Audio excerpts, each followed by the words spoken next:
بسم اللہ الرحمن الرحیم۔ ابو داؤد شریف جلد ثانی کا آج اللہ کے فضل اور توفیق سے آخری سبق نمبر 100، یہ صفحہ نمبر 714 کے باب فی قتل الذر یہاں سے شروع ہو رہا ہے۔ اللہ تعالی ہمارے اس پڑھنے پڑھانے میں، سیکھنے سکھانے میں اور عمل کرتے ہوئے دوسروں تک پہنچانے میں ہمیں قبولیت، عافیت، برکت، اخلاص، استقامت آپ صلی اللہ علیہ وسلم اور صحابہ کرام والے ایمان، یقین اور علم، عمل، اخلاص، اخلاق اور ظاہری باطنی صفات کے ساتھ ہمیں نصیب فرما دے، اور اللہ تعالیٰ اس مبارک علم کو سیکھنے سکھانے والوں کو اور سیکھنے سکھانے کا انتظام کرنے والوں کو نسل در نسل اپنی بارگاہ میں قبولیت اور اپنی رضا والی پاکیزہ زندگی نصیب فرمائے، اور دین دنیا کے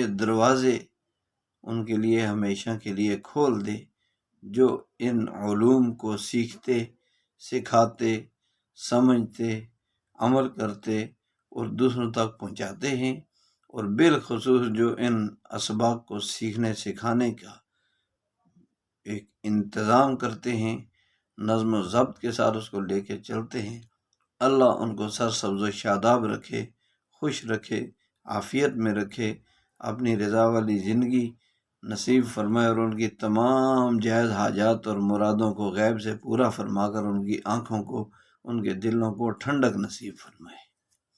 سبق شروع کرتے ہیں۔ بسم اللہ الرحمن الرحیم۔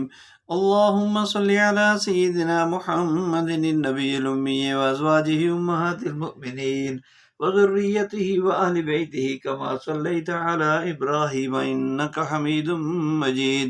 اللہم صلی علی روح محمد فی الارواح وصلی علی جسد محمد فی الاجساد وصلی علی قبر محمد فی القبور، جزا اللہ عنا محمدا ما هو اہلہ۔ اللہم صلی علی سیدنا محمد وعلی آلہ وعطرتہ وبارک وسلم۔ اللہم ارزقنا طیبا واستعملنا صالحا۔ اللہم انفعنی بما علمتنی وعلمنی ما ينفعنی وارزقنی علما تنفعنی به۔ سبحانك لا علم لنا إلا ما علمتنا إنك أنت العليم الحكيم۔ باب في قتل الذر۔ عن أبي هريرة رضي الله تعالى عنه أن النبي صلى الله عليه وسلم قال: نزل نبي من الأنبياء تحت شجرة فلدغته نملة فأمر بجهازه فأخرج من تحتها ثم أمر بها فأخرقت فأوحى الله إليه فهلا نملة واحدة۔ حضرت ابو ہریرہ رضی اللہ تعالیٰ عنہ سے روایت ہے، رسول اللہ صلی اللہ علیہ وسلم نے فرمایا، نبیوں میں سے ایک نبی ایک درخت کے نیچے اترے تو ان کو ایک چھوٹی سی چمٹی نے کاٹ لیا۔ انہوں نے حکم دیا تو سامان درخت کے نیچے سے ہٹا لیا گیا، پھر انہوں نے اس کو آگ لگا دی، پھر حکم دیا اسے آگ لگائی گئی۔ اللہ نے وحی بھیجی، تم نے ایک ہی چمٹی کو کیوں نہ سزا دی؟ یعنی ایک چمٹی نے کاٹا تھا، ساری چمٹیوں کو کیوں؟ تو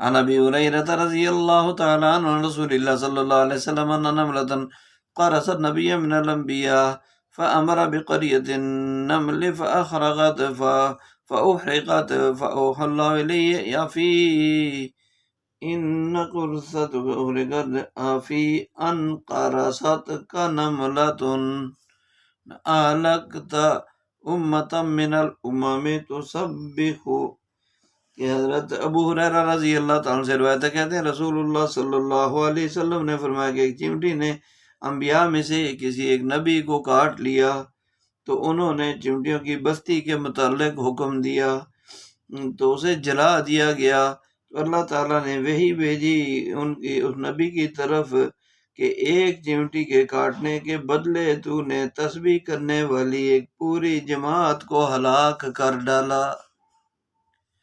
عن ابن عباس رضی اللہ تعالیٰ عنہما قال ان النبی صلی اللہ علیہ وسلم نہا عن قتل اربع من الدواب النملۃ والنخلۃ والہدہد والسرد، کہ حضرت ابو ابن عباس رضی اللہ تعالیٰ عنہما سے روایت ہے، کہتے ہیں کہ رسول اللہ صلی اللہ علیہ وسلم نے منع فرمایا 4 جانوروں کو قتل کرنے سے، چیونٹی، شہد کی مکھی، ہدہد اور لٹورا چڑیا، ان 4 کو منع فرما دیا۔ لٹورا یہ ایک پرندہ ہے جو کیڑوں اور چڑیا کو شکار کرتا ہے، انسانوں کو تکلیف نہیں پہنچاتا، تو ظاہری حدیث کا تقاضا یہ ہے کہ ان کو قتل کرنا جائز نہیں ہے۔ تو مذکورہ دونوں عبارتوں کا حاصل یہ ہوا کہ زر سے مراد چھوٹی لال چیونٹی ہے جو سخت کاٹتی ہے اور اس کے کاٹے سے درد بھی بہت ہوتا ہے، تو حکم یہ ہے، اس کے مارنے کا حکم اور اجازت ہے، کیونکہ موذی اور تکلیف دہ ضرر رساں جاندار کو قتل کرنے اور مارنے کا حکم ہے، اور یہ بھی موذی اور تکلیف دہ چیونٹی ہے۔ چیونٹیوں کو مارنے کا کیا حکم ہے؟ تو ہمارا یعنی احناف کا مذہب چیونٹی کے قتل کرنے کے بارے میں عدم جواز کا ہے، جائز نہیں ہے۔ دلیل حدیث باب ہے کہ نبی علیہ السلام نے 4 جانوروں کو قتل کرنے سے منع فرما دیا، یہ حدیث ہے جو بھی پڑھی ابن عباس رضی اللہ عنہ والی۔ چیونٹی کے مارنے میں بہرحال اہل علم نے بڑی بحث کی ہے، مفتہ بہی فتوی شدہ فائنل فیصلہ راجح قول قابل ترجیح وہ یہ ہے کہ اگر چیونٹی تکلیف دے، کاٹے، چیزوں میں آٹا، چینی، کھانے پینے کی چیزوں کو خراب کر دے تو اس کو مارنے میں کوئی حرج نہیں، یہ تکلیف سے بچنے کے لیے ہے، اور اگر تکلیف دہ نہیں ہے جیسے زمینوں میں، کھیتوں میں، تو اس کو مارنا مکروہ ہے۔ لیکن اس پر جملہ اہل علم کا اتفاق ہے کہ اسے پانی میں ڈالنا درست نہیں ہے، چیونٹی کو پانی میں ڈال دینا، بہا دینا، کیوں کہ احراق جلانا اور اغراق غرق کرنا یہ دونوں منع ہیں۔ تو خلاصہ یہ نکلا کہ چیونٹیاں اگر تکلیف دیں تو ان سے حفاظت کے لیے دوائی وغیرہ ڈالنا اور مارنا درست ہے، بچنا بہتر۔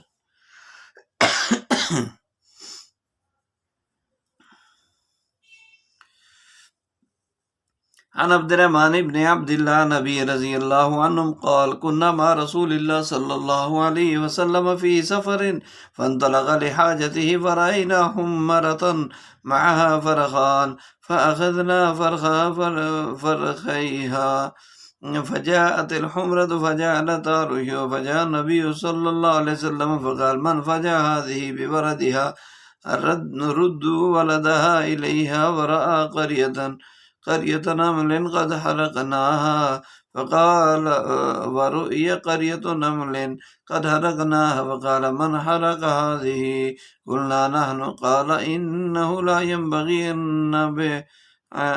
أن يعذب بالنار إلا رب النار أو كما قال النبي صلی اللہ علیہ وسلم۔ حضرت عبداللہ بن مسعود رضی اللہ تعالیٰ عنہ کہتے ہیں ہم رسول اللہ صلی اللہ علیہ وسلم کے ساتھ ایک سفر میں تھے، آپ صلی اللہ علیہ وسلم اپنی حاجت کے لیے قضاء حاجت کے لیے تشریف لے گئے، ہم نے ایک چھوٹی سی چڑیا کو دیکھا، اس کے 2 بچے تھے، ہم نے اس کے ایک بچے کو پکڑ لیا تو وہ چڑیا آئی اور تڑپنے لگی، اتنے میں رسول پاک صلی اللہ علیہ وسلم تشریف لائے، تو آپ صلی اللہ علیہ وسلم نے پوچھا، فرمایا کہ کس نے اس کے بچے کو لے کر اس چڑیا کو تکلیف پہنچائی ہے، واپس کر اس کا بچہ اسے واپس لوٹا دو، اور ہم نے دیکھی چیونٹیوں کی بستی جسے ہم نے جلا دیا، تو آپ علیہ السلام نے پوچھا اسے کس نے جلایا، ہم نے عرض کیا کہ ہم نے، فرمایا نہیں مناسب کہ آگ کی سزا دے مگر آگ کا پیدا کرنے والا، یعنی خالق حقیقی کے علاوہ آگ کے ذریعے کسی کو سزا دینا یہ کسی کو اختیار نہیں ہے، کسی کو اختیار نہیں ہے۔ تو احتیاطی یہ ہے کہ جو ہے چمٹیوں سے نجات حاصل کرنے کا آسان طریقہ یہ کہ جب رات کو چمٹیاں اپنی بلوں میں چلی جائیں تو بل کے ارد گرد چھڑک دیں، دوائی وغیرہ جس کی بدبو اور اثر سے وہ خود ہی باہر نہیں اپنا راستہ بدل لیں گی۔ ایسے ہی تکلیف دینے والی چھوٹی بڑی سب چیزوں کو مارنا درست ہے۔ تو پہلی حدیث میں نبیوں من الانبیاء تحت شجرہ، اللہ نے کہ ایک پیغمبر ایک درخت کے نیچے بیٹھے تو ان کو زہریلی لال چمٹی نے کاٹ دیا زور سے، جس پر انہوں نے حکم دیا کہ اس جگہ سے اپنا بستر سامان ہٹا کر آگ لگا دو۔ یہ نبی کون تھے اس کے بارے میں تین قولیں، ایک یہ تھا کہ حضرت داؤد علیہ السلام، دوسرا موسیٰ علیہ السلام، تیسرا عزیر علیہ السلام کے بارے میں۔ بہرحال جس کا بھی ہے انبیاء میں سے جس کا بھی یہ واقعہ ہے، اس کا پس منظر یہ بیان ہے کہ اللہ کے نبی نے عرض کیا، یا باری تعالیٰ، جب آپ کسی بستی والوں کو ہلاک کرتے ہیں تو سب کو ملیا میٹ کر دیتے ہیں، حالانکہ اس میں معصوم بچے، بے گناہ لوگ، بے زبان، غیر مکلف چوپائے وغیرہ بہت ساری ایسی مخلوقات رہتی ہیں جن کا کوئی قصور بھی نہیں ہوتا، سب کو ہلاکت میں ڈالنا یہ کیسا؟ تو اب اس سوال کا جواب اللہ تعالیٰ نے ابتلا اور تجربہ سے ان کو تعلیم فرمایا کہ کاٹا تو ایک چمٹی نے اور جلا دیا سب کو، تو اس میں خبردار کر دیا کہ ہلاکت عاصیوں اور موذیوں پوری کی پوری جنس اور بستی پر آتی ہے، وبال سب پر آتا ہے، اگرچہ کوئی نقصان نہ دینے والے اور نافرمان نہ بھی ہوں، سب کو پہنچتے، لیکن آخر میں مجرم جو ہے الگ ہو جائیں گے۔ تو حدیث ثانی میں فَأَمَرَ بِقَرْيَةِ النَّمْلِ، قریۃ النمل سے مراد وہ جگہ اور وہ بیل ہے، وہ سوراخ ہے جہاں چمٹیاں بستی رہتی ہیں، اسی کو ان کی بستی کہا جاتا ہے۔ اور عرب میں معروف ہے کہ ہر جنس کے اعتبار سے اس کی رہائشگاہ پناہگاہ کے لیے لفظ استعمال ہوتا ہے قریہ۔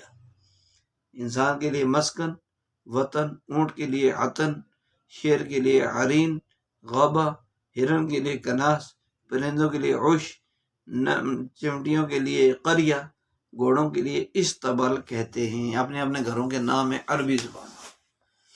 تیسری حدیث میں 4 چیزوں کو قتل کرنے سے نبی علیہ السلام نے منع فرمایا، 4 قسم کے جاندار، کیونکہ ان میں مضرت نہیں ہے، منفعت ہے۔ اگلے باب میں انشاءاللہ ان کا ذکر آ رہا۔ تو النملہ وہ بڑے بڑے پاؤں والی بڑی چمٹی مراد ہے اس سے، ٹھیک ہے، تو اس لیے کہ وہ کامی نقصان پہنچاتی ہے، کہ کوئی ہاتھ چاٹ جائے تو ٹیکا اچھا لگاتی ہے، لیکن عام طور پر ہوتی نہیں ہے یہ، تو کامی نقصان کا اندیشہ ہوتا ہے اس سے۔ یہ نملہ سلیمانی اور چمٹیوں کی عام قسم ہے جو زیادہ تر نقصان نہیں پہنچاتی، تو بلا وجہ مارنے سے پھر منع ہے۔ لیکن اگر کوئی گھر کے ساز و سامان میں گھس جائیں، بورچی خانے میں، گھر میں کہیں اپنا سوراخ بنا لیں، بستی بنا لیں، تو وہاں پھر ان سے نجات حاصل کرنے کے لیے کچھ نہ کچھ طریقہ اختیار کرنا درست ہے۔ آگ کا عذاب البتہ جو ہے وہ جس نبی کے زمانے میں جلایا گیا ان کی شریعت میں جائز ہوگا، لیکن اب ہماری شریعت میں یہ کسی حیوان کو آگ میں جلانا، آگ سے عذاب دینا درست نہیں ہے۔ آگ کا مالک اللہ ہے ہر چیز کا، تو عذاب وہ دے سکتا ہے، بندے نہیں دے سکتے۔ باب فی قتل ضفدع، مینڈک کو قتل مارنے کے بارے میں یہ باب ہے۔ عن سعید بن المسیب عن عبد الرحمن بن عثمان رضی اللہ تعالی عنہما ان طبیبا سأل النبی صلی اللہ علیہ وسلم عن ضفدع یجعلها فی دواء فنہاہ النبی صلی اللہ علیہ وسلم عن قتلها، کہ حضرت عبدالرحمن بن عثمان رضی اللہ تعالیٰ عنہ سے روایت ہے کہ ایک طبیب نے، ڈاکٹر یعنی حکیم نے پوچھا نبی علیہ السلام سے مینڈک کو دوائی میں استعمال کرنے کے بارے میں، تو نبی علیہ السلام نے اسے مارنے سے منع فرما دیا۔ تو چونکہ مینڈک جو ہے کتاب الاطعمہ میں بحری جانداروں کی حلت حرمت کی ذکر تفصیل سے ہو چکا ہے۔ احناف کے نزدیک چونکہ مینڈل حرام ہے، مینڈک، اس لیے جس کا کھانا حرام تو ذبح کرنا بھی حرام۔ تداوی بالحرام کا تفصیلی ذکر کتاب الطب میں ہے، اور آپ علیہ السلام نے کو ذبح کرنے سے منع فرما دیا۔ مینڈک کے ذبح کرنے کی ممانعت کی وجوہات ہیں۔ ایک وجہ یہ ہے کہ مینڈک کثیر و تسبیح اور اللہ کی بڑائی بیان کرنے والا، دوسری وجہ یہ کہ یہ معقولات میں سے یعنی پینے کی چیزوں میں سے نہیں ہے، فضول میں نہیں مارنا منع ہے، تیسرا یہ موذی جانداروں میں سے بھی نہیں ہے کہ ایذا پہنچائے، شور ہی مچاتا ہے صرف، اور اس کا شور مچانا در حقیقت اللہ کی تسبیح بیان کر رہا ہوتا ہے۔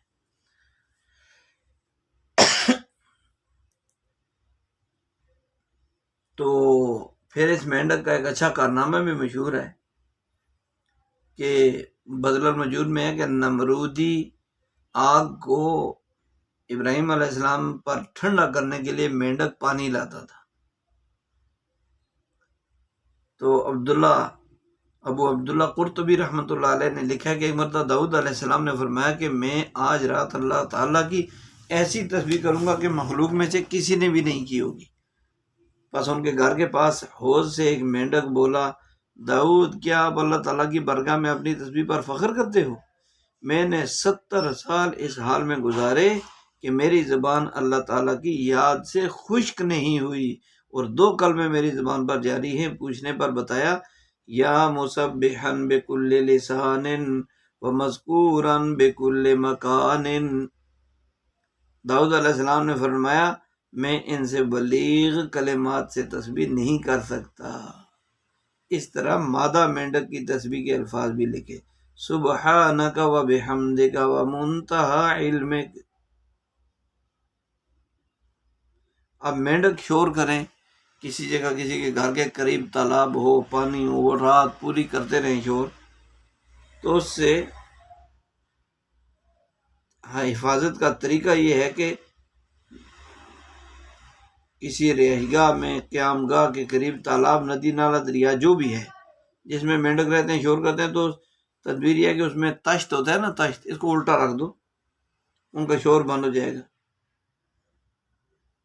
محمد بن زکریا رازی رحمۃ اللہ علیہ نے فرمایا، جب پانی میں مینڈکوں کی کثرت ہو جاوے تو اس پانی پر تشت میں چراغ جلا کر رکھ دو تو مینڈک خاموش ہو جائیں گے۔ مینڈک کی تسبیح دیکھیں، سورۃ النمل کی تفسیر میں مینڈک کی تسبیح یہ ہے، سبحان اللہ المعبود فی البحار۔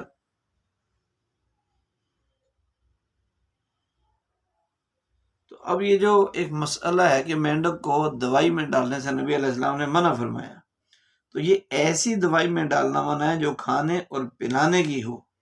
اگر لگانے کی دوا بنائیں تو پھر درست ہے، جسم پر لگانے کی دوا۔ بافل خذف، کنکریاں پھینکنے کے بارے میں یہ باب ہے۔ یہ باب کس کے بارے میں ہے؟ کنکریاں پھینکنے کے بارے میں یہ باب ہے۔ ایسے کر کے کنکریاں پھینکتے نا، ایسے۔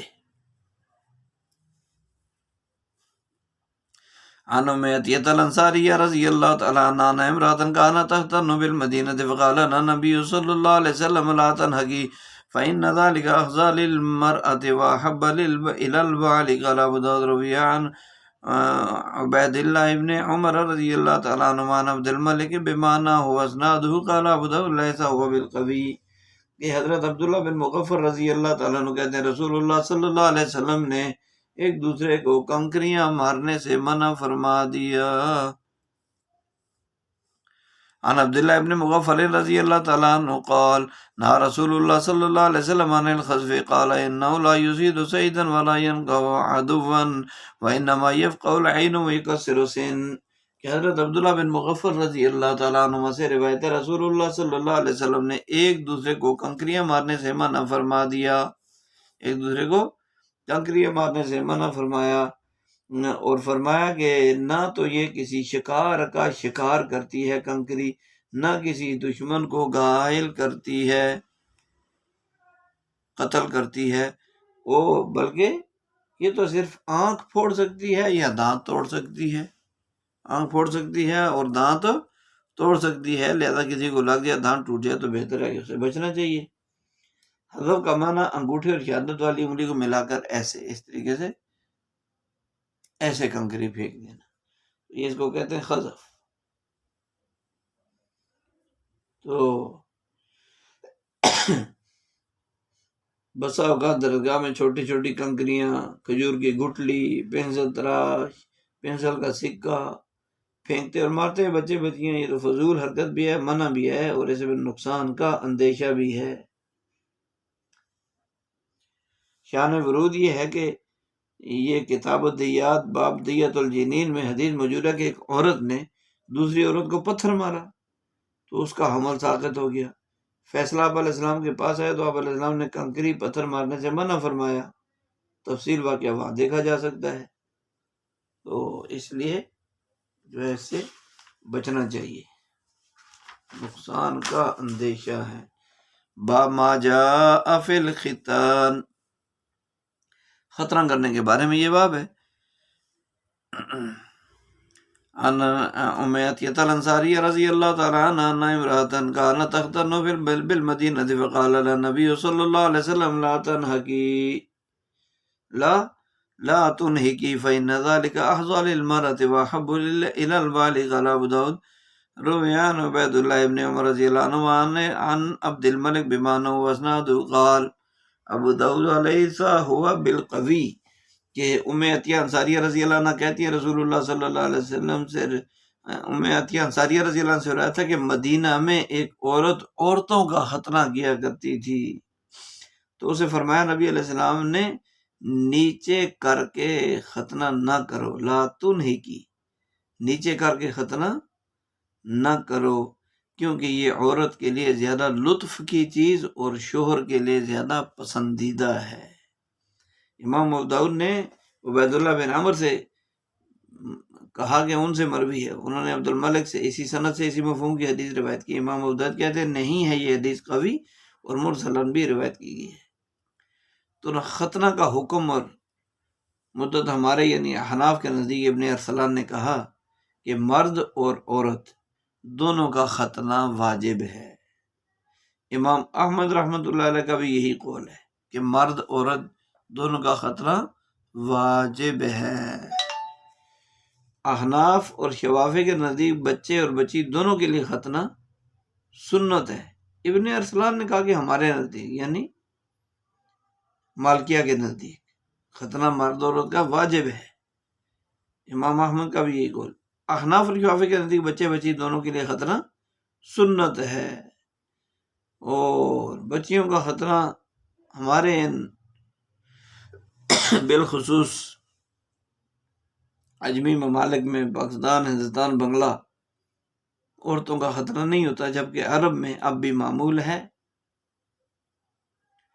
مردوں کے لیے سنت،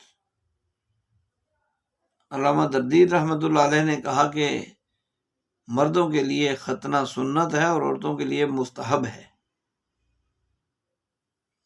اور ختنہ شاعر اسلامی اور مسلمانوں کی خصوصیات میں سے ہے۔ ختنے کے موقع پر اب کیا ہوتا ہے کہ دعوت رسومات بھی ہوتی ہیں، ہوتا تو عام طور پر بچوں کا ہی ہے، لیکن رسومات دعوت وغیرہ اس کے بارے میں دعوت دینا، کھانا پینا، اس کا اہتمام کرنا یہ کیسا ہے، اس کے لیے علماء فرماتے ہیں کہ یہ ضروری نہیں ہے، البتہ مستحب ہے، اور اتفاقی سا انتظام کرنا درست ہے، ورنہ باقاعدہ تکلفات میں پڑنا اور پھر ایسا اجتماع کرنا کہ جناب جس میں محرم غیر محرم ایک دوسرے کے سامنے ٹکراؤ ہو، نظریں ہوں، غلط خیالات اور حرام کام ہوں، غیبتیں ہوں، تو اس سے بچنا زیادہ بہتر ہے۔ ابن عمر رضی اللہ تعالیٰ عنہ نے جو ہے وہ حضرت اپنے بیٹے سالم رضی اللہ عنہ کے ختنے کے موقع پر ایک مینڈا ذبح کیا۔ تو بہرحال ختنہ جو ہے وہ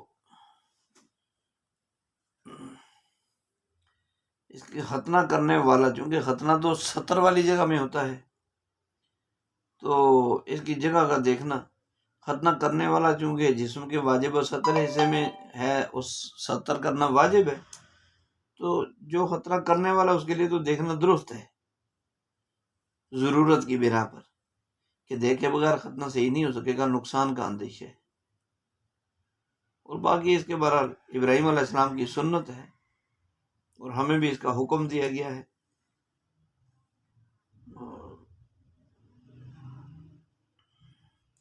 مستحب وقت ختنے کا وہ 7واں دن ہے، بچے کی پیدائش کے بعد 7واں دن سے لے کر 12 سال کی عمر تک ختنہ کروانا مستحب ہے۔ 7ویں دن سے پہلے نہ کروائے، 7ویں دن کے بعد 12 سال سے پہلے جب بھی کروا لے، مستحب ہے۔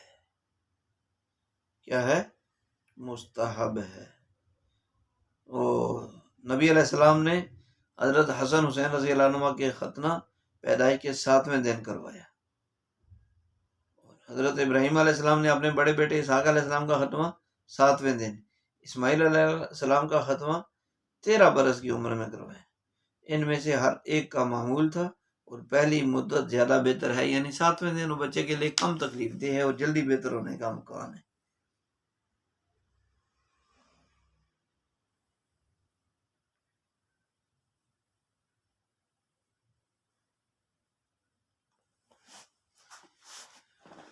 تو اگلا باب ہے باب فی مشی النساء فی الطریق، مع الرجال بھی ہے۔ بعض کتابوں میں یہ ہے کہ فی مشی النساء مع الرجال فی الطریق ہے، اور بعض میں یہ ہے کہ فی مشی النساء فی الطریق ہے، عورتیں مردوں کے ساتھ راستے میں کس طرح چلیں، یا ویسے راستے میں چلنے کے بارے میں یہ باب ہے۔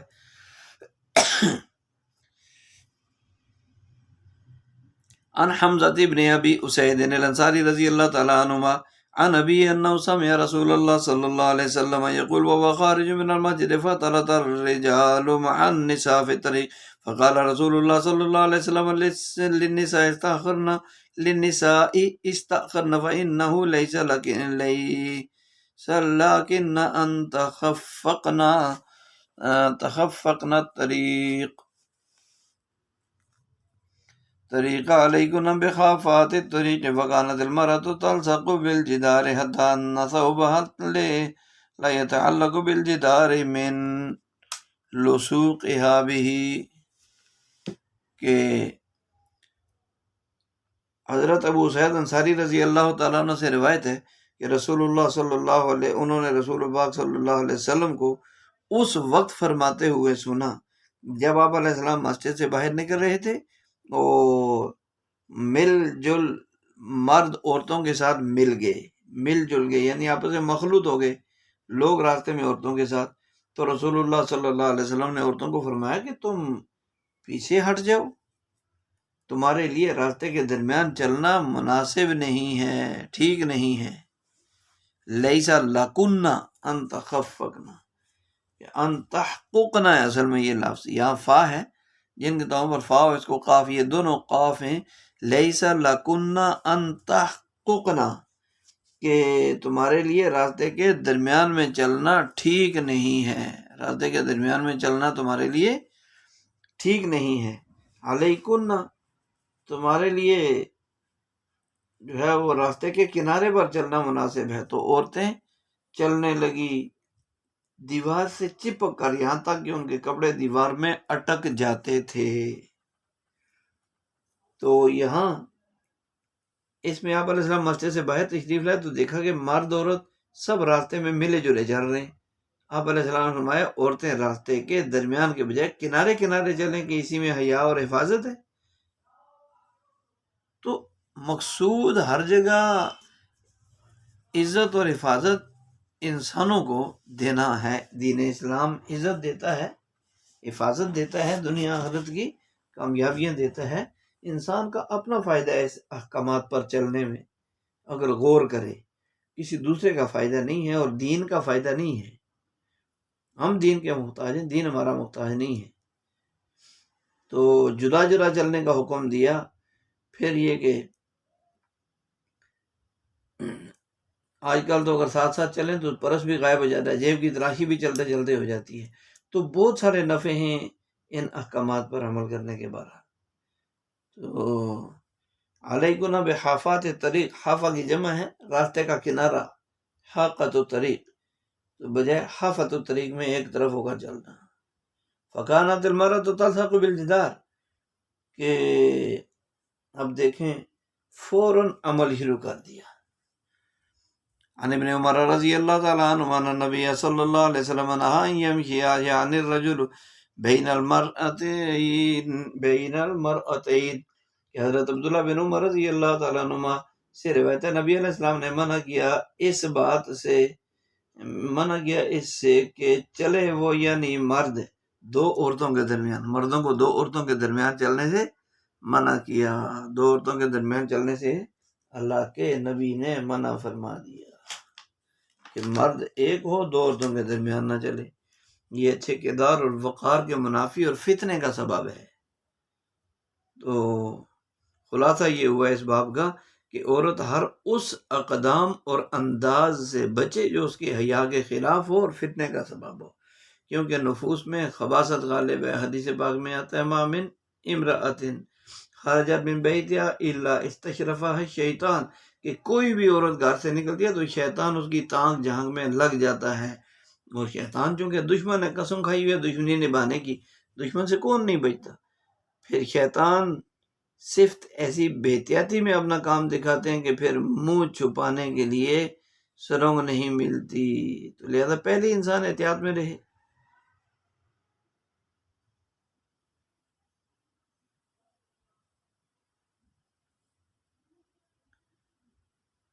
تو مرد بھی احتیاط، عورتیں بھی احتیاط، مردوں کو بھی حیا مطلوب اور مقصود ہے، عورتوں کو بھی معاشرے کا امن بحال رکھنا، ناموس کو محفوظ رکھنا، پاک دامنی والے ماحول کو غالب رکھنا، اس کے لیے مردوں عورتوں دونوں کے لیے ہے کہ کل للمؤمنین والمؤمنات یغضوا من ابصارہم یغضضن من ابصارہن۔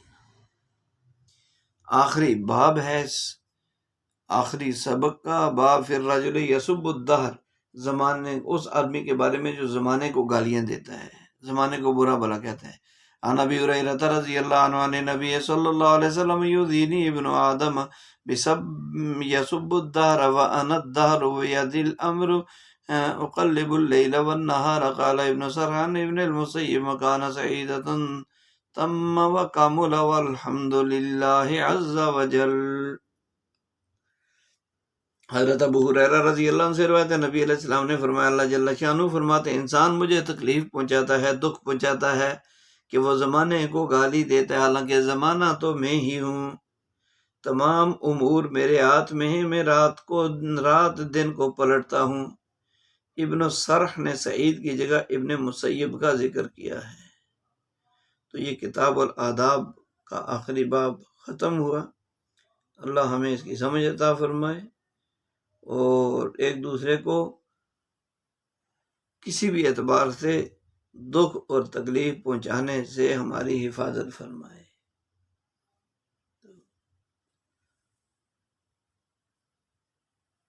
حدیث اول کیا ہے؟ یؤذینی ابن آدم، انسان مجھے ایذا پہنچاتا ہے۔ دیکھیں حدیث قدسی ہے، یہ حدیث قدسی ہے، مطلب یہ کہ حدیث قدسی وہ ہے جس کی نسبت آپ صلی اللہ علیہ وسلم اللہ کی طرف فرماتے ہیں کہ اللہ پاک یوں فرما رہے ہیں، نبی علیہ السلام یوں کہیں نا، قال اللہ جل جلالہ یقول اللہ عز وجل، تو یہ حدیث قدسی ہے، اس میں مضمون حق اللہ تعالی، حق تعالیٰ کی طرف سے ہوتا ہے، اور تعبیر اور الفاظ نبی علیہ السلام کے ہوتے ہیں، اس کو تو یہ بھی وہی غیر مطلوب ہوئی جس کو اللہ نے دل میں القاء کر دیا نبی علیہ السلام، اور مطلقاً حدیث ہوا ہے جس کا حکم اور مفہوم اللہ کی طرف سے ہو، اور مضمون اور تعبیر اور الفاظ اور بیان آپ علیہ السلام کی طرف سے ہو۔ تو وہی غیر مطلوب کی دو قسمیں ہوئی، حدیث قدسی، حدیث نبوی۔ حدیث قدسی اور قرآن میں کیا فرق ہے؟ حدیث قدسی قرآن پاک اور حدیث قدسی چونکہ دونوں اللہ تعالیٰ کا کلام ہے، اس لیے ان دونوں کے مابین فرق سمجھنا ضروری ہے۔ کئی فرق لکھے ہیں علماء نے، قرآن کریم قطعی ہے، حدیث قدسی غیر قطعی، قرآن مجید معجز ہے اور معجز، اور حدیث قدسی غیر معجز، قرآن کریم کی نماز میں قرات اور تلاوت ہوتی ہے اور حدیث قدسی کی نماز میں تلاوت نہیں ہوتی، اور قرآن اپنے الفاظ اور معنی کے ساتھ منزل من اللہ، اللہ کی طرف سے اتارا ہوا ہے، اور حدیث قدسی غیر منزل من اللہ، یہ اللہ کی طرف سے وحی کے ذریعے اتاری نہیں ہے بلکہ دل میں القاء ہے۔ تو بہرحال جنبی آدمی کے لیے قرآن کی تلاوت منع، حدیث پڑھنا درست، بے وضو آدمی قرآن کو چھو نہیں سکتا، لیکن حدیث قدسی کے مجموعے کو ہاتھ لگا سکتا ہے، کتابچے کو۔ قرآن کی تلاوت سے نماز میں قرات کا فرض ادا ہوتا ہے۔ حدیث قدسی نماز میں پڑھنے سے نماز ہی ادا نہیں ہوگی اور فرض قرات ادا نہ ہوگا۔ اور بہت سارے ہیں، اللہ تعالی ہمیں سمجھ عطا فرمائے۔ آگے جو فرمایا یسب الدار و اندار، زمانے کو گالی دیتے ہیں، حالانکہ زمانہ تو میں ہی ہوں، یعنی کیا مطلب زمانے کے جو حالات بدلتے ہیں، حالات کا آنا بدلنا اتار چڑھاؤ لانے والا تو میں ہوں، تو یہ گالی مجھے ہی ہو گئی۔ خلاصہ یہ ہوا کہ دنیا اور زمانے میں جتنے انقلابات، تغیرات، حوادث، نفع نقصان، تبدیلیاں، حالات گردش کرتے ہیں، وہ تو سارے اللہ فرماتے میں کرتا ہوں، تو پھر ان حالات کو برا بھلا کہنا وہ مناسب نہیں ہے۔ اللہ تعالی ہمیں ان حدیث کی سمجھ عطا فرمائے اور جو کہا سننا اس پر عمل کی توفیق عطا فرمائے۔ تو درخواست یہ ہے تمام طالبات سے کہ ہم نے دو نفل جو ہے وہ اللہ سے مانگتے رہنا ہے۔ ان اسباق کے پڑھنے میں، کہنے سننے میں جو ہم سے کوتاہی ہوئی، اللہ ہمیں معاف فرما دے، اور جو کہا سننا ہے اس کو قبول فرما لے۔ اور آخر میں مختصر سی دعا فرما دیتے ہیں کہ دعا ہے کہ اللہ تعالی ہمیں موت تک قرآن حدیث کے ساتھ ظاہراً باطناً قولاً فعلاً عادتاً عبادتاً عمل کی توفیق اور قبولیت نصیب فرمائے۔ اللہم صلی علی سیدنا محمد کما تحب و ترضی یا ارحم الراحمین یا ارحم الراحمین یا ارحم الراحمین۔ ظلمنا انفسنا وان لم تغفر لنا وترحمنا لنكونن من الخاسرین۔ اللہم اغفر لنا ولوالدینا ولاساتذتنا ولمشائخنا ولقبائلنا ولعشائرنا ولاصحابنا ولاحبابنا ولمن له حق علينا ولجميع امت محمد صلی اللہ علیہ وسلم۔ اللہم اغفر لامت محمد صلی اللہ علیہ وسلم۔ اللہم ارحم امت محمد صلی اللہ علیہ وسلم۔ اللہم اہد امت محمد صلی اللہ علیہ وسلم۔ اللہم تجاوز عن امت محمد صلی اللہ علیہ وسلم۔ اللہم استر امت محمد صلی اللہ علیہ وسلم۔ اللہم حبب وکرم وشرف وعظم امت محمد صلی اللہ علیہ وسلم۔ اللہ اپنے فضل سے میرے والدین، بہن بھائیوں، بیوی بچوں کے اور تمام مسلمانوں کے اور تمام مسلمان مردوں، عورتوں، بچوں کے، یا اللہ صغیرہ کبیرہ ظاہری باطنی گناہوں کو معاف فرما۔ اے اللہ ہمارے اس پڑھنے پڑھانے کو اپنی بارگاہ میں قبول فرما، بالخصوص جنہوں نے اس پڑھنے پڑھانے کے لیے ترتیب بنائی اور یا اللہ لوگوں کو اس کی طرف متوجہ کر رہے ہیں، ان کو اپنی شان کے مطابق دنیا آخرت میں اس کا بدلہ عطا فرما، ان کی زندگیوں میں برکت، عافیت اور صحت تندرستی نصیب فرما۔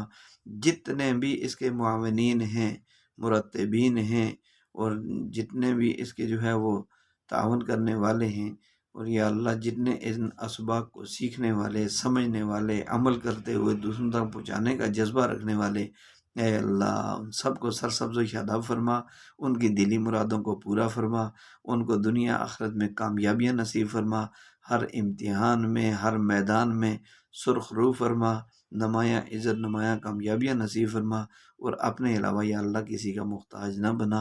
اے اللہ جس ادارے کی سرپرستی میں یہ اسباق دوسروں تک پہنچائے جا رہے ہیں، اللہ اس ادارے کو اپنی بارگاہ میں ایسی قبولیت نصیب فرما جیسے دور بیت اللہ شریف کو اپنی بارگاہ میں، اور ابراہیم علیہ السلام، اسماعیل علیہ السلام کی خدمت کو اور ان کی دعاؤں کو قبول فرمائے۔ اللہ ایسی قبولیت نصیب فرما۔ اللہ ان تمام طالبات کو جو اسباق کو سیکھ رہی ہیں، سیکھتی ہیں، سیکھیں گی، ان کو اور جملہ ان کے معاونین کو اے اللہ قدم بقدم قبولیت اور کامیابیاں نصیب فرما، ان کو آسانیاں نصیب فرما، ان کی زندگیوں میں، جان میں، مال میں، صحت میں، عزت میں، آبرو میں برکتوں، عافیتوں سے مالا مال فرما۔ اے اللہ اپنے فضل سے ہماری ہر دعا اور آمین کو قبول فرما۔ ان اسباق کے اثرات پورے عالم پر ڈال کر پورے عالم کے قیامت تک آنے والے جنوں انسانوں کو ہدایت نصیب فرما، ہم سب کو ان کی ہدایت کا ذریعہ بنا۔ اے اللہ ہمنا سینٹر اور اس کے متعلق جتنے ادارے ہیں ان کو، ان کی انتظامیہ کو، اور یا اللہ ان کے بڑوں کو اور ان کے تمام معاونین، منتظمین کو یا اللہ اور تمام معلمین معلمات کو، منتظمین منتظمات کو، اور یا اللہ سب کو ایمان دائمی، یقین کامل، تعلق مع اللہ، اطاعت رسول کا کمال درجہ نصیب فرما۔ ان کی تمام انفرادی اجتماعی ضرورتوں کو، حاجتوں کو غیب سے پورا فرما۔ صحت، عافیت والی، عزت والی، بلندیوں والی، رفعتوں والی زندگی سب کا مقدر فرما۔ یا اللہ تمام امت کے حال پر رحم فرما۔ تمام مدارس، مساجد، مکاتب، مراکز اور خانقاہوں کی انفرادی اجتماعی ضرورتوں کو غیب سے پورا فرما۔ ان ضرورتوں کے پورا ہونے میں یا اللہ ان کو کسی کا محتاج نہ بنا۔ اللہ اپنے فضل سے، اللہ اپنے فضل سے جو ان اسباق کو سیکھے سمجھے اور اس میں معاونت کرے، سیکھنے سمجھنے عمل کرنے میں، اے اللہ ظاہری باطنی نور سے منور فرما۔ دنیا آخرت میں عزت، عافیت، کامیابیاں، برکتیں نصیب فرما۔ صلی اللہ علیہ نبی الکریم وعلی آلہ وصحبہ امتی اجمعین برحمتک۔